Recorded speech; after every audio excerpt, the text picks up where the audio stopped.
Hello everyone, welcome to Module 11. During this module, we will be discussing differentiated instruction.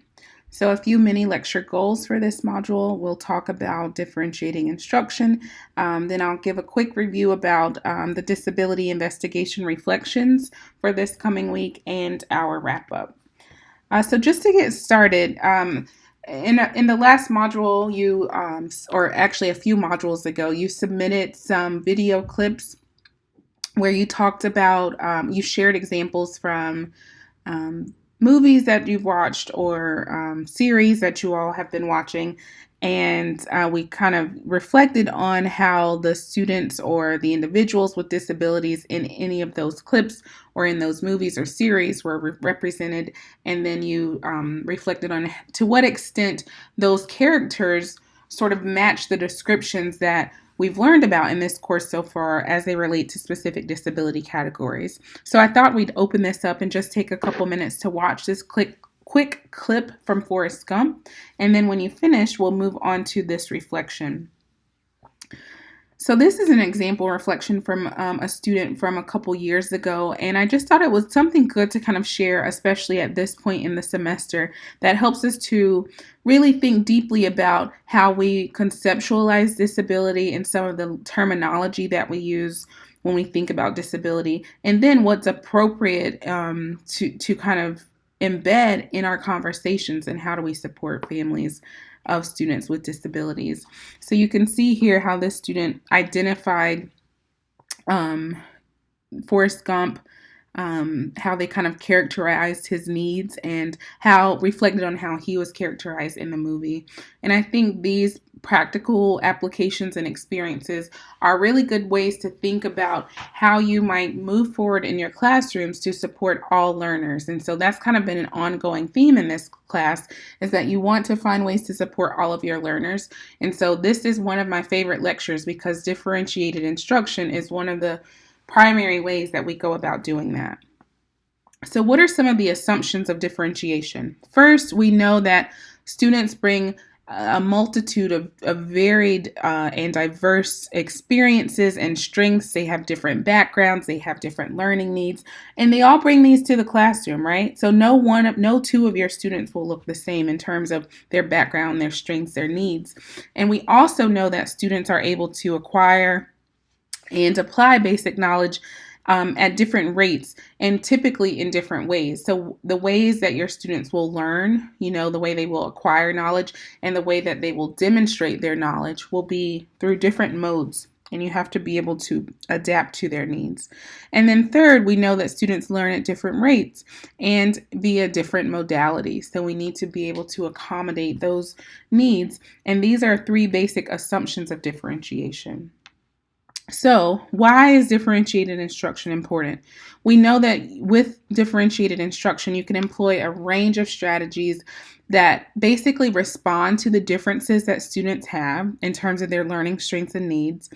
Differentiated instruction also helps to engage students in the learning process, and then it challenges them to reach their goals. So, when you're able to effectively differentiate your instruction, students learn that there is likely to be some degree of success after they've put in the work.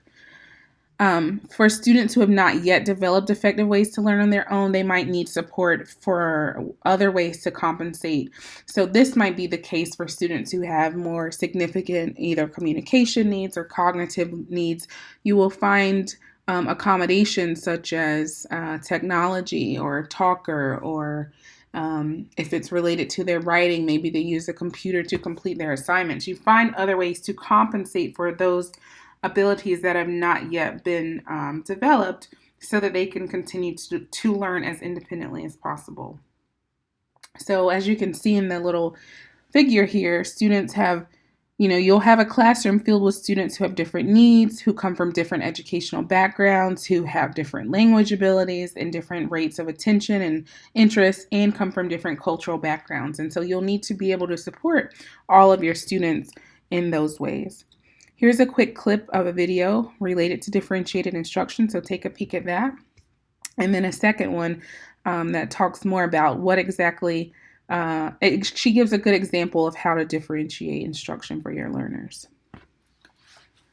So, differentiated instruction can be via three different modes, right? One is content. So, we can differentiate the content for your learners, meaning the actual materials and content that you expect that they are acquiring and learning. So, that might be that they have a standard curriculum or a modified curriculum. You can also differentiate the process. So we think about that via the methods or the materials or the groupings that we use for students. So you might give them a student who struggles with handwriting, you might give them a pencil grip to do the same activities that the other students are doing. A student who has more significant needs might have a modified worksheet with just 6 math problems instead of the full 20 that the rest of the students have. And then the groupings, you might put together a group of students who, kind of balance each other in terms of their abilities. And all three of these process-related strategies reflect the differentiated instruction that you can embed in your classroom. And then finally, you can have a student evaluation. The product of your students' evaluations can also demonstrate your differentiation in the classroom. So one of the things we like to kind of get out of in terms of our old school thinking, if you will, is that sometimes many teachers have this notion of, well, like that's the way I've always taught, or that's the way I was taught, rather. And so you want to be sure that as you develop your own teaching and your own instructional practices, that you are making decisions based on what your students need in terms of their instruction, and not just on your personal preference, right? So it's like, well, my teacher taught me to do multiplication this way. Well, that worked for you, but it may not actually work for all of your learners. So you want to make sure you are providing instruction in a way that fits your students' needs and meets their needs most appropriately. We know that the key to quality teaching is knowing what techniques to use and when to use them and how to use them, and then how to actually determine if they're successful for your students. Because if they're not useful for your students, then there's no need to use them, right? And so this brings us back to that discussion we've had about collecting data and maintaining data and being able to determine if, in fact, our strategies are effective. So you can differentiate your instruction in a number of ways. You can redesign instruction in materials, and we'll talk through each of these. So universal design for learning, scaffolding, modeling, and reciprocal questioning are all methods of or modes of differentiation using instruction and materials. You can also use devices, and you can use modify your teaching and classroom routines as a way to differentiate. So when we think about universal design for learning, we need to first understand that not all of the curriculums are going to be a one-size-fits-all. There are going to be some materials and content that is not accessible for some learners. And so we need to develop a process of adjusting that material and adapting that material so that students who have different learning needs can still access the curriculum. So this means that you will have multiple means of representing the content. So the way you present it to them might be varied. So for some students, if you provide an example on the whiteboard for your class, maybe you also give learners who need it their own hard copy to see in front of them.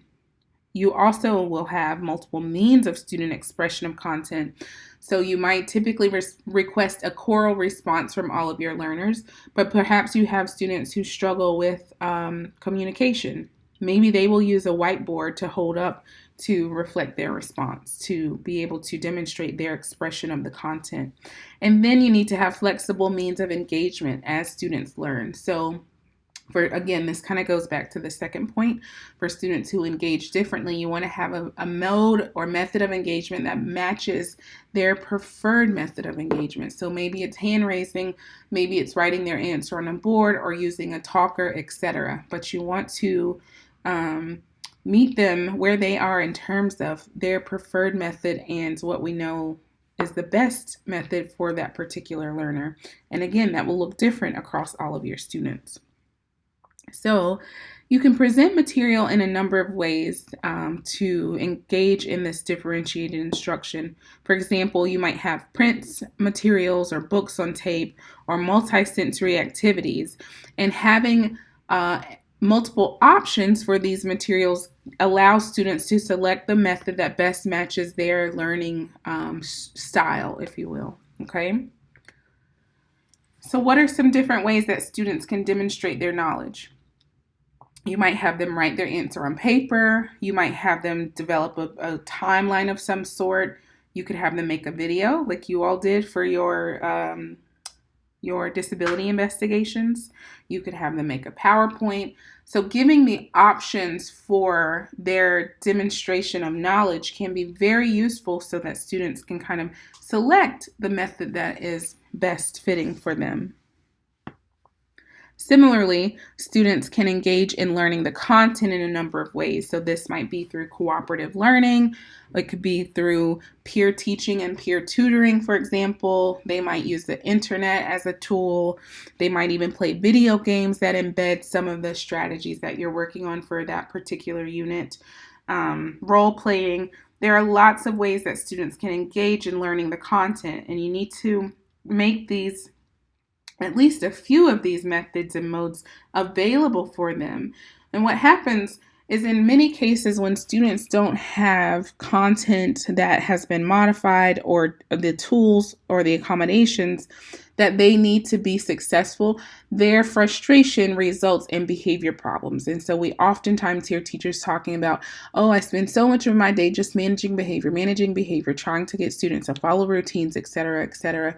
But a lot of that really stems back to, or kind of goes back to, students' inability to participate effectively or to understand the content, which is then really a reflection of the extent to which we're making that content accessible for them, right? So you want to backtrack. When you start seeing those behavior problems, you really want to take a moment to look back and really get a clear understanding of why those behaviors are happening. And I'd be pretty confident in promising you that in many of those cases, it will result or be related to the student's sort of frustration with the content. Scaffolded instruction is another component of differentiated instruction. And with scaffolding, you essentially build your students' understanding through a dialogue, and you provide an opportunity to kind of discover. And your teachers often you basically question students about their thinking along the way. So you want to kind of see how students are learning and guide their learning instead of just throwing them in. So it's not throwing someone into a swimming pool and saying swim. It's providing them with each of the steps to be able to do so, right? So first teaching you how to float, and then how to kick, and then how to bring in your arms, and then the breathing, and then saying, okay, let's try it by yourself, right? So you serve as a guide for your student, and you provide prompting and support along the way. Modeling is also an excellent strategy for differentiation. You can provide think alouds that make the learning explicit for your students. You can also demonstrate how good thinkers think, and that's a really helpful thing for students because thinking is quite abstract, right? Like understanding how you think, especially, is quite complicated. So you could use graphic designers and kind of talk through your own thinking of, let's say, for example, you're working on describing a young adult book, right? And so you're using a graphic organizer to describe the characters in the plot. So if you can walk through your own comprehension and recall of the book using a graphic organizer, that is an excellent way to model such an activity for your students. Another strategy is reciprocal questioning. And with this strategy, students question each other about why certain events occurred. So you get a better understanding of what students think happened or why they think certain things happened, and it helps them to engage in peer learning process. Mutual learning also occurs because the students who ask the question also need to learn or know the answer. So it helps for that student who might be struggling to actually get the answer from the peer, and then to take turns and hopefully be successful in being able to answer a question of their own. Okay, So reciprocal questioning is another tool. All right, let's pause here and take a quick break if you'd like, and then we'll keep moving through the rest of our module. You can also use a number of devices that are helpful for differentiating instruction. You can use graphic devices, verbal and visual devices, and then memory devices. So some examples of graphic devices include things like a flow chart or another graphic kind of concept map or Venn diagrams, and these can really help to make more abstract concepts much more concrete for learners who are struggling with grasping that material. You can use diagrams or pictures that really help the students to understand not only the content, but the relationships between, let's say, for example, characters in a book, or the relationship between addition and multiplication, right? So really using multiple ways to tie in these multiple concepts for students. Here's a little bit more about ways that graphic organizers can be used and when they are appropriate to be used. So before, during, and after instruction. And then here's a slide on 4 stages for enabling students to develop their graphic organizer. So I'll let you read through that material. On this slide, we have 3 different types of graphic organizers and how you could use them. So you can look at these organization patterns, reading comprehension charts, and then story element examples. So an example organizer. And again, some additional examples of organizers. So if you're looking at cause and effect, you might use this type of organizer. If you're looking at a hierarchy, you might use this one. And if you're looking at problem solution, etc. So I believe this was in your text, so you should have access to this slide as well. Another cool tool is anticipation guides, and these are quite useful for students who struggle with anxiety, for students who really like to have a schedule and know what's going on. So you can not only help students to be prepared, but you can have pre and post guides that catch their interest, and then it gives them a reason for listening. So they have an understanding of what content is about to be explained, and it helps them to kind of stay focused as you go through. These are also helpful for students who have ADHD. And you can prompt the students to predict what might happen before, and then you might give them a column where they need to write some facts that they hear during, and then another column where they sort of respond to what actually happened during the story or during the activity. Another tool is using the planning think sheets. This can be part of the pre-writing to organize. So you want to think about who will read the paper, why are they writing the paper, what do I know about a topic, what do I want to write about this topic. So planning think sheets helps students who struggle with that sort of cognitive overload during the writing activity. So having this as a tool to differentiate that instruction is super critical. So why are graphic organizers advantageous to teachers, right? One, they're a quick reference when presenting lessons. So you can kind of have that as a quick support. And over time, you can collect examples that you can reference not only for yourself, but for your students. 2, they're used to structure lesson notes in a way that makes sense to students. So especially if you're transitioning from a brainstorm to a narrative, having a graphic organizer for students is really, really helpful. 3, it helps in assessing your students' understanding. So if you have a student who really struggles with organizing their recall of events or recall of a story or comprehension, and you just say, all right, everyone, write in your journal about what happened in chapter 3 of our book for this week. For students who have disabilities, some of them, whether it be intellectual disability, whether it be autism, whether it be ADHD, that might be a really big ask and a really big task for them.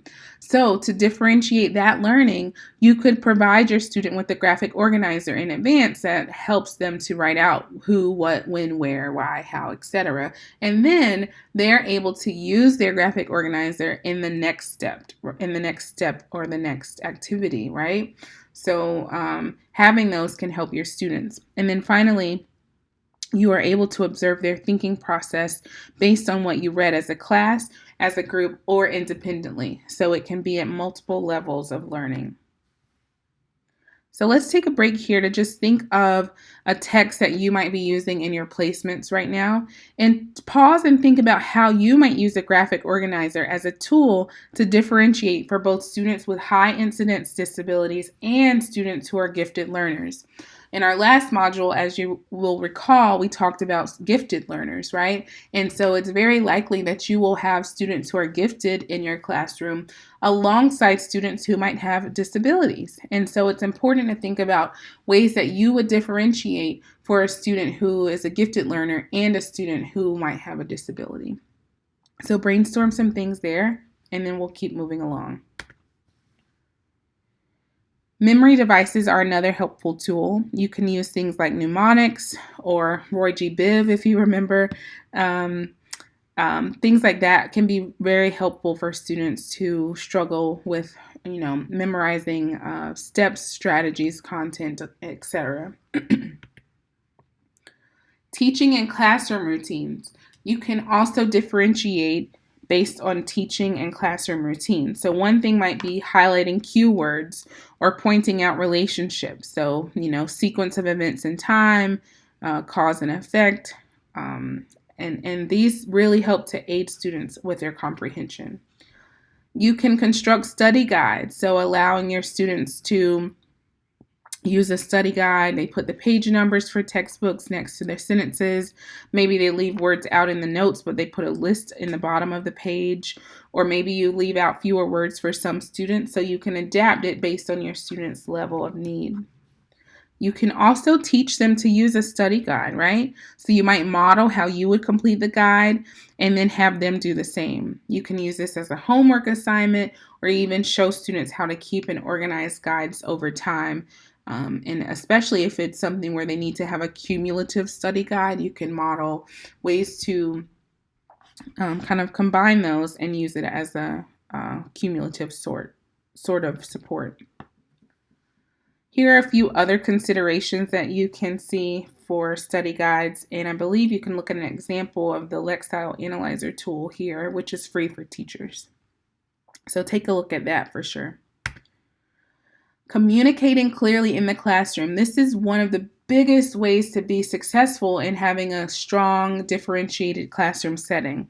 So one, thinking about your writing. How can we deliver a clear message, right? How can I make sure my students understand what it is that I expect of them? And then two, giving your directions, being very clear in the commands that you are providing. You don't want to have too many directions or directions that are too long. And then you want to use keywords to get your learners' attention. You can also differentiate seat work. So students might have example problems either in small groups or with the whole class. You might write alternative sets of directions for students who have different needs. And then you might have students help each other with difficult directions as well. So you can set up seat work or environments in a way that helps your learners succeed. Here are a few strategies for or questions that help you to think about strategies for differentiating homework, right? So like, do students have this knowledge? Is the purpose of the assignment clear? Is there enough time given? And if your answer to these questions are no, then you want to go back and make sure that the homework is actually accessible.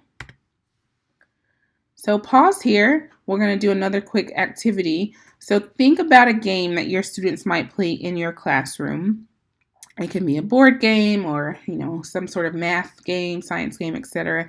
Think about how you could prep the game in advance or differentiate it to make sure that all of the diverse learners can be included, okay? So think, for example, if you would need to create modified directions, if you would maybe even need to make your own version of a set of cards for some learners to use. You could think about whether you need to use prompts, create prompts for your students. Think about what you could do to differentiate the content, the materials, the instructions, so that all of your students could still play headbands or play Uno, okay? And then finally, as it relates to differentiation, we also always want to think about ways to partner with parents. So no matter what you're working on in your classroom, if it's differentiation, if it's accommodations, if you're thinking about modifications, if you're working on the least restrictive environment, if you're working on, teaching triple digit multiplication, right? No matter what you're working on in your setting, in your classroom, you always want to think about how you can partner with parents to help your students become more successful in that particular content or that unit or that lesson, right? And so there may be some reasons that parents cannot tutor, but you want to make sure that parents can be as involved as they can be, and you want to make sure that their level of involvement is not a reflection of sort of your commitment to partnering, right? Like, we know that sometimes parents are not as able to engage, or maybe there are certain factors that prohibit them from coming and visiting school, et cetera, et cetera. But you want to do the very best that you can as a teacher to engage parents successfully, to explain to them the strategies that you're using in the classroom for differentiation, and to see if maybe they can carry over some of those things in their activities at home, right? Many parents experience guilt and resentment and stress, and you don't want to have that kind of trickle down to the students who might also feel that resentment or pressure. But you really want to create opportunities to create carryover, to build rapport with families, and ultimately to create a space where the students are learning and successful as a result of your differentiated instruction.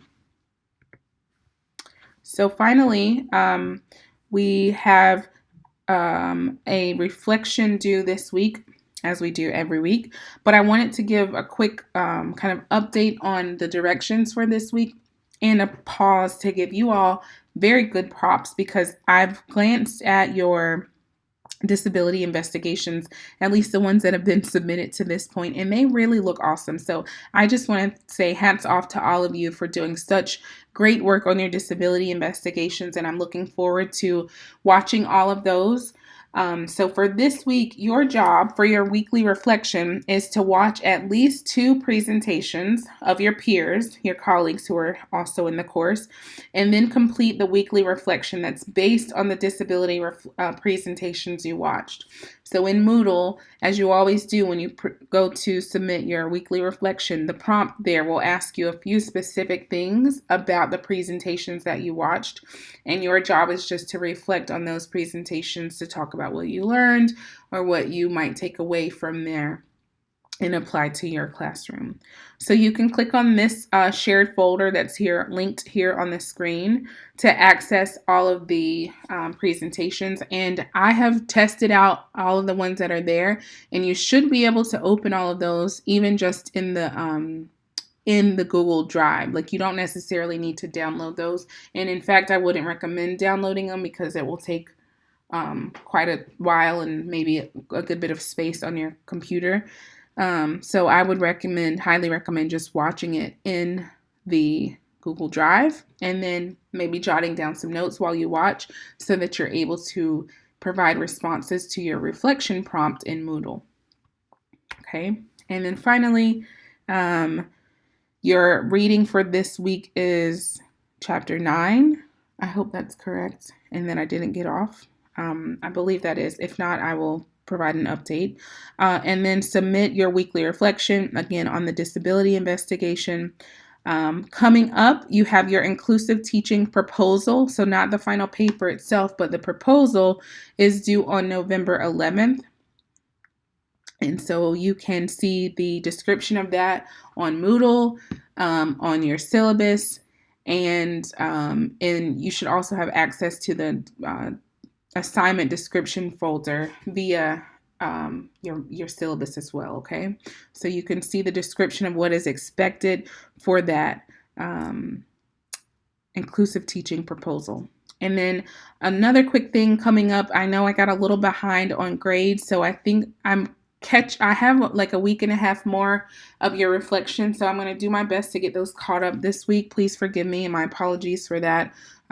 Just got behind after the hurricane and then traveling for conferences, so I'm hoping to get caught up on all of that by the end of this week.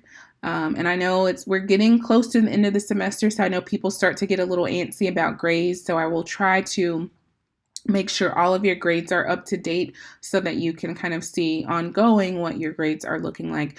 Do remember, however, that your weekly reflections, I will be dropping the two lowest scores, and I'm not going to do that until the end. So just kind of keep that in mind if you're looking at your calculations, your scores. If you skipped one, then right now your average is going to include a 0 for the skipped reflection, and so I will calculate those at the end of the semester. So don't freak out if your grade is lower than you think it should be right now. Okay. I think that's everything for me. I'm trying to do a better job of doing our videos in about 30 minutes. So we're right at that. So I'm going to cut it off here. If you have questions or concerns, as always, reach out to me. Okay. You can send me a quick email or leave a voicemail on my office desk. Okay. Thanks so much. Have a great week.